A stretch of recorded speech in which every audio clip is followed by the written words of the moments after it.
और आप सभी को मालूम ही होगा कि आज होलिका दहन है।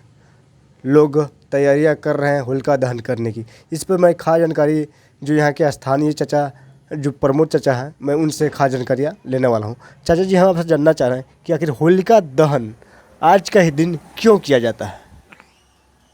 देखिए, ये तो बरसों से चलते आ रहा है। होली के पूर्व संध्या रात्रि में ये किया जाता है होलिका दहन। और होलिका दहन के पीछे कहानी है। कहानी जो सत्य घटना पर आधारित है।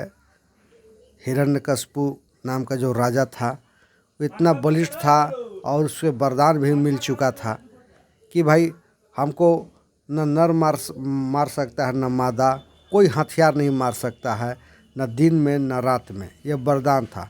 इस वरदान के घमंड में वो पूरे नगर में ऐलान करवा दिया था कि हमसे बड़ा कोई नहीं है और हमारे सामने किसी को कोई पूजा नहीं किया जाए। लेकिन उसी का पुत्र प्रहलाद, वो विष्णु का महान भक्त था। वो विष्णु के अलावा किसी को नहीं मानता था। और हिरण्यकश्यपु को इसी से नाराज़गी थी कि भाई हमसे बलिष्ठ कोई नहीं है, तुम विष्णु को क्यों मानते हो। फिर उसे मरवाने का बहुत सारा प्रयास किया गया और जब जब प्रयास किया गया भगवान विष्णु बचा लेते थे। लास्ट में हिरण्यकश्यपु की बहन बोली कि हमको वरदान मिला है आग में नहीं जलने का। प्रहलाद को हम गोद में बैठा के रख लेंगे और लकड़ी पर, और लकड़ी को जला दिया जाएगा तो प्रहलाद मर जाएगा। लेकिन हुआ उल्टा। विष्णु की कृपा से प्रहलाद बच गए और होलिका मर गई। चाचा जी, तो हम आपसे जानना चाह रहे हैं कि होलिका कब की ही मर चुकी है, लेकिन लोग प्रति वर्ष होलिका दहन करते आ रहे हैं।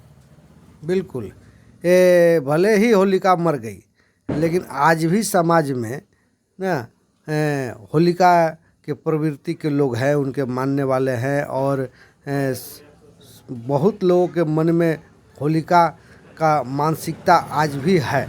इसीलिए हर एक वर्ष ना असत्य रूपी होलिका को जलाया जाता है। यानी जिन व्यक्तियों को माइंड में होलिका जैसा विचार है, उन व्यक्तियों को यह बतलाया जाता है कि आप भी जलकर खाक हो सकते हैं। हाँ हाँ हाँ। और ये हर एक वर्ष इसीलिए किया जाता है कि भाई होलिका रूपी असत्य को जलाया जाता है और उसके खुशी में नेक्स्ट डे होली।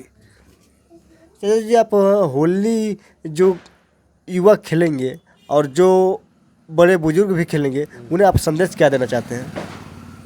पहला नंबर कि असत्य पे सत्य की विजय, और दूसरा नंबर कि सामाजिक भाईचारे, मनुष्य आपस में मिले। एक साल के बीच में जो आपसी थोड़ा सा विवाद हुआ, तनाव हुआ, मतभेद हुआ, वो सब मिलजुल कर सारे मतभेद को मिटाकर होली में आपस में लोग गले मिलते हैं, एक दूसरे को रंग लगाते हैं। ये सबसे बड़ा सही चीज़ है। अब ये होना चाहिए। और ख़ासकर इसमें प्रकृति का भी बहुत बड़ा रोल है ना, कि प्रकृति के जो अभी ये मौसम है, इस मौसम में, इस हवा में एक खासियत है ना कि लोग एक दूसरे पर रंग लगाते हैं लेकिन कोई इसको बुरा नहीं मानता है। ये प्रकृति का बहुत बड़ा ये है कि ये ऐसा मौसम है। इस मौसम में एक हवा ऐसा है कि इसमें एक गुण है। और इसके अलावा बाकी मौसम में अगर कोई रंग गलती से पड़ा दे तो लड़ाई हो जाएगा, लेकिन यहाँ तो खुशी का लोग मनाते हैं।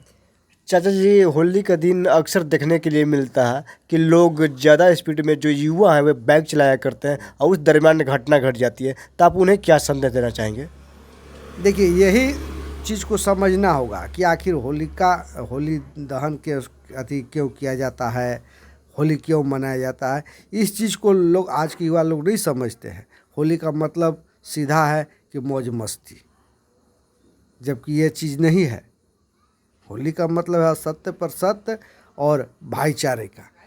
लेकिन ये मूल चीज़ को लोग भूल जाते हैं और अपना परिभाषा लोग लागू कर देते हैं कि नहीं, होली का मतलब तो है कि भाई दूसरे को कष्ट देना, अपना एंजॉय करना, जो कि ये नहीं होना चाहिए। आज होलिका दहन है और कल होली है, तो आप जो आज होलिका दहन करेंगे उस दरमियान भी आपको सावधानियां बरतने की आवश्यकता है। जैसे कि बम और ज़्यादातर बम लोग फोड़ा करते हैं, उस दरमियान देखने के लिए मिलता है कि किसी अन्य व्यक्तियों को बम आकर लग जाती है जिससे वे जख्मी हो जाते हैं। और साथ में जो कल की बात है यानी होली की बात है, तो उस वक्त जो कलर की बात है, तो जो व्यक्ति अगर नहीं चाहते हैं, जो इच्छुक नहीं है, उन्हें आप कलर ना लगाएं। और साथ में जो युवा अक्सर ये देखने के लिए मिलते हैं कि होली के दिन वे गाड़ी ज़्यादातर स्पीड चलाया करते हैं और स्पीड चलाने के दरमियान जो घटना घट जाती है, जिसके बाद उनकी जो गार्जियन जो पैसा बचाए रखे हैं उन्हें हॉस्पिटल में इलाज कराने के लिए देना पड़ता है, तो ये कहीं से सही नहीं है।